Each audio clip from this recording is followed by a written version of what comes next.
المحترم مولانا محمد قاسم سالوخاني. تلاوة الكتاب كما نقرأ القرآن شفويا بالناظرة. والثاني تعليم الكتاب، يعني معنى الكتاب ومفهومه.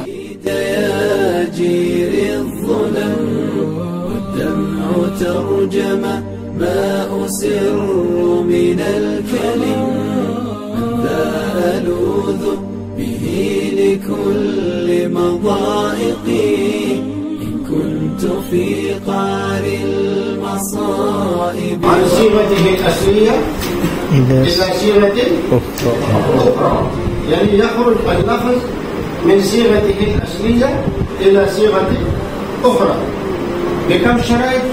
3 شروط. من ذا يغيث الروح من دركاتها ويزيل غما قد تعظم واحتدم.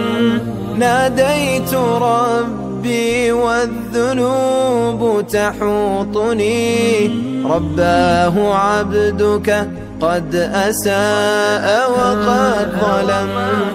أرسلت همي في دياجير الظلم والدمع ترجم ما أسر من الكلم، ذا ألوذ به لكل مضائقي إن كنت في قعر المصائب والسقم.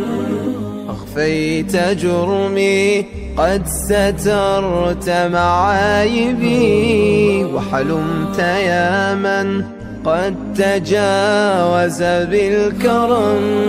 ورأيت برك شاملا كل الورى، فطمعت في عفوك. نزد له في حرسه الدنيا. ليس من كان يريد حرث الدنيا نزد له، من كان يريد حرث الآخرة. طيب ليش حرث؟ من كان يريد حرث الآخرة نزد له في حرثه، ومن كان يريد حرث الدنيا نؤته منها وما له في الآخرة. رب رحيم لمن قدم، إني أتيت بذل قلب خاشع، وطرقت بابك قد كسرت من الألم.